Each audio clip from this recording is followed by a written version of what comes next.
உலக மக்கள் எல்லோருக்கும் வணக்கம். இது உங்கள் அம்பிகை ஜோதிடம். நான் உங்கள் ஜி கோபால் பேசுகிறேன். இன்னைக்கு நம்ம பேசக்கூடிய தலைப்பு என்னன்னா, மகர ராசி.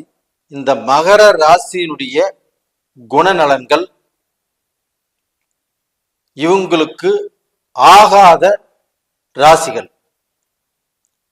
அப்ப எந்த ராசியினால நம்ம துன்புறுத்தப்படுறோம், எந்த ராசினால நம்ம பாதிக்கப்படுறோம், எந்த ராசினால நாம தெரியாம மாட்டிட்டு சில குழப்பங்கள் வருது இல்லையா, அந்த ராசிகள் எந்தெந்த ராசிகள், இதை பத்தி நம்ம சொல்ல போறோம்.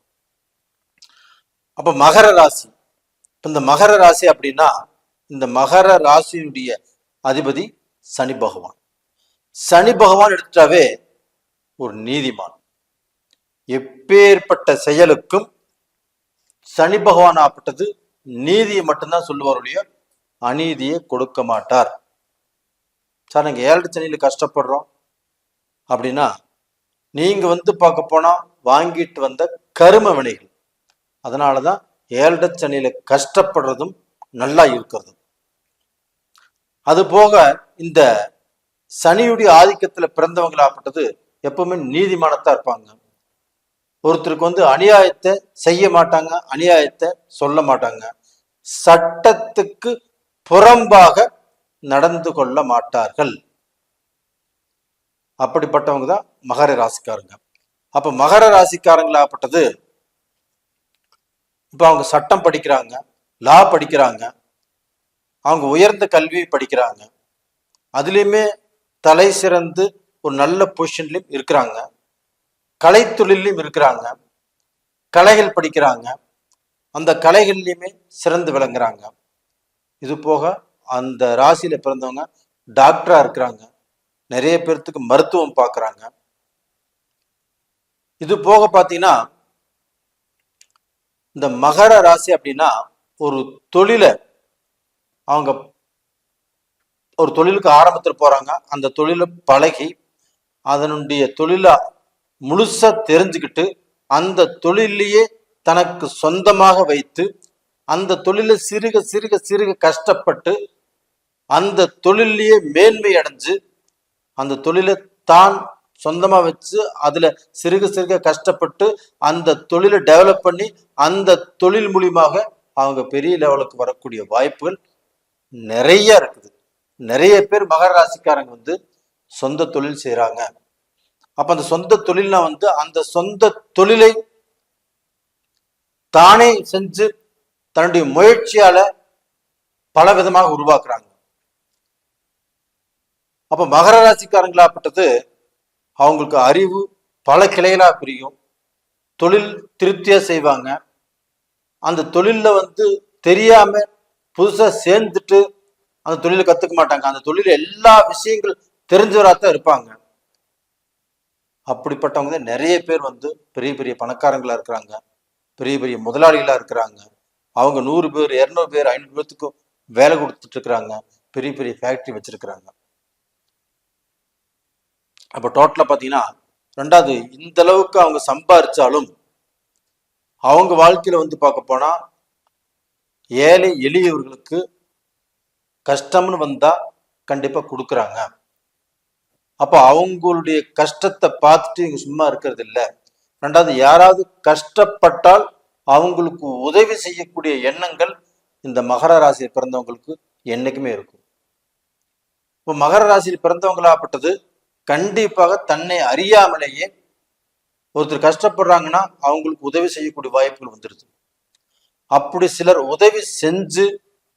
உதவி செஞ்சு அதனால மாட்டிக்கிட்டு அதனால இவங்களுடைய செல்வத்தை இழந்து இவங்க செல்வந்தராக இருக்கக்கூடிய காலகட்டத்தையுமே அது பார்க்க போனா அந்த உதவி செய்யறதுனால பாதிக்கப்பட்டிருக்கிறாங்க.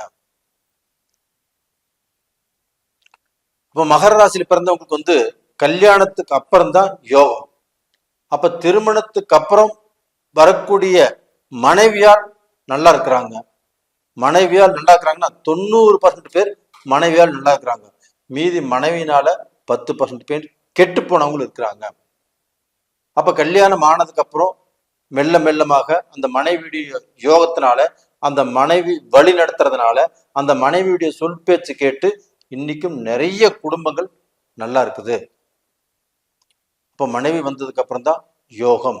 ஒரு சில குடும்பங்கள்ல பாத்தீங்கன்னா கல்யாணம் பண்ணும்போது நல்லா இருப்பாங்க, கல்யாணம் பண்ணி அந்த நல்லா இருக்கும்போது அவன் கல்யாணம் பண்ணிட்டு வந்து அந்த மனைவியினால ஒரு 5 வருஷம் 10 வருஷத்துக்குள்ள எல்லாத்தையுமே இழந்து ரொம்பவுமே மட்டமான சூழ்நிலைக்கு வந்திருப்பாங்க. இல்லைன்னா அவங்க வீட்டுல போர்க்களம், சண்டை, பிரச்சனை, வாக்குவாதங்கள் இது நிறைஞ்சிருக்கும். ஒரு சிலருக்கு திருப்தி இருக்காது. இதுக்கு காரணம் அவங்களுடைய ஜென்ம ஜாதகத்தை, அவங்க ஜாதகத்துல என்ன தசை நடக்குது, என்ன புத்தி நடக்குது, அதை அவங்க பார்த்து சரி செஞ்சுக்கிறது நல்ல விஷயம். ரெண்டாவது பார்த்தீங்கன்னா மகர ராசிக்காரங்களாகப்பட்டது அவங்களுக்கு உயரிய கொள்கை இருக்குது. எந்த ஊருக்கு போனாலும், எந்த நாட்டுக்கு போனாலும், எந்த இடத்துக்கு போனாலும், தனி மனிதனாக இருந்தாலும் அவங்களால வாழ்ந்து காட்ட முடியும். அவங்க பயம் இல்லாமல் தான் தனிப்பட்ட முறையில் இருந்து சம்பாரிச்சு சாதிக்க முடியும். நிறைய பேர் அவங்க மனைவி விட்டு போட்டு, மக்களை விட்டு போட்டு வேற நாட்டில் போய், வேற ஸ்டேட்ல போய் இருந்துதான் வாழ்க்கை செஞ்சுட்டு இருக்கிறாங்க. இப்படிப்பட்டவங்க தான் மகர ராசிக்காரங்க. ஆனா அவங்களுக்கு இருக்கக்கூடிய வீக்னஸ் என்னன்னா, அடுத்தவங்க பிரச்சனையில தலையிட்டு அடுத்தவங்களுக்கு ஓசரமே அவங்க பார்க்க போனா அடுத்தவங்கனாலேயே இவங்க பாதிக்கப்பட்டுறாங்க. இன்னும் ஒரு சிலர் ஆகப்பட்டது பெண்கள் விஷயத்துல அந்த தவறான ஆசைகள் அதனால பாதிக்கப்பட்டும் அப்புறம் தெளிஞ்சு அந்த பெண்ணால பாதிக்கப்பட்டு இருக்கக்கூடிய செல்வத்தை எல்லாமே இழந்து அப்புறம் தெளிஞ்சு அதுக்கப்புறம் சம்பாதிச்சு நல்லா இருக்கிறவங்களும் நாம் பார்க்கிறோம். இது மகர ராசிக்காரங்க. இந்த மகர ராசிக்காரங்களுக்கு ஆகாத ராசிகள் எது அப்படின்னா மிதுன ராசி. மகர ராசிக்காரங்களுக்கு ஆகாத ராசி எதுனா மிதுன ராசி. ரெண்டாவது ஆகாத ராசி எதுனா சிம்ம ராசி. அப்ப அந்த சிம்ம ராசியும் மிதுன ராசியும் மகர ராசிக்காரங்களுக்கு என்னைக்குமே ஆகாது. அவங்களோடு சேர்ந்து நீங்க எவ்வளவு பழகினாலும், எவ்வளவு டீப்பாக இருந்தாலும் கண்டிப்பாக அவர்களால் ஒரு நாள் நீங்கள் பாதிக்கப்பட்டே தீருவீங்க. மனஸ்தாபங்கள் வரும், மன கஷ்டங்கள் வரும். உங்களை ஏமாத்திட்டாங்க, நான் நம்பி மோசம் போயிட்டேன், எனக்கு அவனால துரோகம் தான் நடந்துச்சு, இப்படிப்பட்ட சூழ்நிலையை தான் நீங்க சந்திக்கக்கூடிய வாய்ப்புகள் இருக்குது. இது போக பாத்தீங்கன்னா இப்ப இந்த மிதுன ராசிக்காரங்களுடைய வீட்டுல பொண்ணு கட்டுறீங்க, இல்ல மாப்பிள்ளை பாக்குறீங்க. இப்படி மாப்பிள்ளையோ பொண்ணோ நீங்க கொடுக்கலோ வாங்கலோ வச்சுக்கிட்டால் கண்டிப்பாக நீங்க வம்பை விலக்கி வாங்குறீங்க இப்படிங்கிறது அர்த்தம். அப்படி பொண்ணு கட்டிக்கிட்டாலுமே அந்த பொண்ணு நல்லா வாழணும், பொண்ணு சந்தோஷமா இருக்கணும், அந்த பொண்ணுடைய வாழ்நாள்ல நல்ல திருப்தியாக இருக்கணும் அப்படின்னு நினைச்சுதான் நாம் பொண்ணு கொடுக்குறோம்.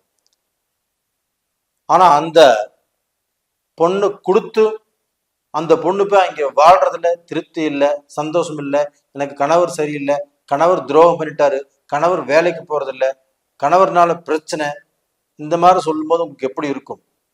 எந்த அளவுக்கு மனசு வலிக்கும், மனசு வேதனைப்படும். இந்த மாதிரி சூழ்நிலைகள் இதற்கு மேல யாராவது பொண்ணு கொடுக்கறதோ பொண்ணு கட்டுறதோ இந்த மாதிரி சூழ்நிலை இருந்தாலும் நீங்க யோசனை பண்ணி அந்த ராசியில் இருக்கிறவங்களோட சகவாசம் வச்சிருப்பதை தவிர்த்து கொள்வது நல்ல விஷயம். இப்ப மிதுன ராசிக்காரங்களாகப்பட்டது உங்களுக்கு துரோகம் செய்யணுங்கிறதே இல்லை, உங்களுக்கு கெடுதல் பண்ணணுங்கிறதே இல்லை. இது பார்க்க போனா அந்த ராசிகளுடைய அனுகிரகங்கள். இப்ப மகர ராசிக்கு 6வது ராசியாக மிதுன ராசி வருது, மிதுன ராசிக்கு 8வது ராசியாக மகர ராசி வருது. அப்ப மிதுன ராசிக்காரங்களுக்கும் மகர ராசிக்காரங்க ஆகாதவங்கள் ஆகிறாங்க. அப்ப இந்த மாதிரி சூழல் இருக்கும்போது நம்ம பார்த்து நடந்துக்கிறது நல்ல விஷயம். இது போக பாத்தீங்கன்னா சிம்ம ராசி. இந்த சிம்ம ராசியில பிறந்தவங்களாகப்பட்டது கல்யாணம் பண்ணினாலும் சரி, பொண்ணு கொடுத்தாலும் சரி, பொண்ணு எடுத்தாலும் சரி, அந்த வீட்டுல மாப்பிள்ளை இருக்கிறாங்க, இந்த வீட்டுல பொண்ணு இருக்கிறாங்க, இது மாதிரி நீங்க ஏதாவது ஒரு முடிவு பண்றீங்க, இல்லைன்னா அவங்க சேர்ந்துட்டாங்க அப்படின்னா இந்த சிம்ம ராசியில் இருக்கிறவங்க எதுக்கு எடுத்தாலும் தான் தான் அப்படிம்பாங்க. அப்போ அவங்களுடைய அந்த பிடிவாத குணங்கள், அவங்களுடைய அந்த அதிகார தோரணை, தான் மட்டும்தான் அப்படின்னு அவங்க பேசக்கூடியது. அப்போ அவங்களுடைய அந்த பேச்சுவார்த்தைகள், அந்த நடைமுறைகள் உங்களுக்கு பிடிக்காது. அப்ப அவங்களுக்கு நீங்க பொண்ணு கொடுத்தீங்கன்னா அந்த பொண்ணுக்கும் பிடிக்காது. அப்ப அந்த பொண்ணு அவர் கூட எப்படியோ முடிஞ்ச வரைக்கும் வாழலான்னு முடிஞ்ச வரைக்கும் வாழ்ந்து முடியாமல் பிரிஞ்சு போகக்கூடிய வாய்ப்புகள் உருவாகும். இல்ல பிரச்சனைகளோடு வாழக்கூடிய வாய்ப்புகள் உருவாகும். அப்ப டோட்டலா பாத்தீங்கன்னா மகர ராசிக்கு இந்த மிதுன ராசியும் இந்த சிம்ம ராசியும் என்னைக்குமே ஆவதற்கு வாய்ப்புகள் இல்லை. அப்ப அவங்களால பிரச்சனைகள், குழப்பங்கள், எதிர்காலத்துல நஷ்டங்கள், ஒரு தொழில் பண்ணாலும் திருப்தி இல்லை, ஒரு வியாபாரம் செஞ்சாலும் திருப்தி இல்லை, ஒரு தொழில்ல ஒரு முக்கியமான பொறுப்புல அவங்களை உட்கார வைக்கிறேன்னு வச்சுக்கோங்களேன். இப்ப நீங்க ஒரு பெரிய பிசினஸ் மேனா இருக்கிறீங்க, உங்களுக்கு முக்கியமான பொறுப்புல நீங்க மிதுன ராசிக்காரங்களை உட்கார வைக்கிறீங்க, இல்ல சிம்ம ராசிக்காரங்களை உட்கார வைக்கிறீங்கன்னா கண்டிப்பாக அவங்க அந்த பொறுப்புல இருந்து உங்களுக்கு அவர்களால் நல்லது நடக்காது. அவங்க உங்களுக்கு தெரியாமலேயே கண்டிப்பா திருடுவாங்க, பொய் சொல்லுவாங்க. அப்ப அவங்க தனிப்பட்ட முறையில் சம்பாரிச்சு கண்டிப்பாக உங்களுடைய லாபத்தை அவங்க சாப்பிடுவாங்க. இந்த மாதிரி சூழ்நிலைகள் கண்டிப்பாக உருவாகும்.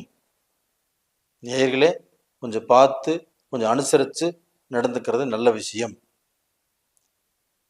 நேயர்களே, இந்த பதிவு பிடிச்சிருக்குன்னு நினைக்கிறேன். பிடிச்சிருந்தா லைக் பண்ணுங்க, சப்ஸ்கிரைப் பண்ணுங்க, உங்களுடைய சொந்த பந்தங்களுக்கும் அனுப்புங்க.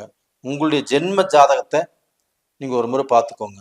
உங்கள் ஜென்ம ஜாதகம் தான் உங்களுடைய தலையெழுத்தை நிர்ணயம் பண்ணுவது.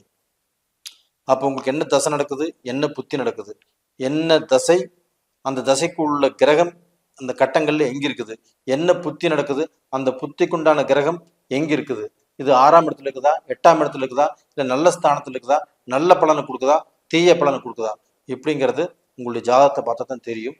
அதனால விருப்பம் இருக்கிறவங்க, நீங்க ஜாதகம் பார்க்கணும்னு நினைக்கிறவங்க கீழே 2 நம்பர் கொடுத்துருக்குறோம், கான்டாக்ட் பண்ணுங்க. உங்களிடமிருந்து விடைபெறுவது உங்களின் ஜி கோபால். நன்றி, வணக்கம்.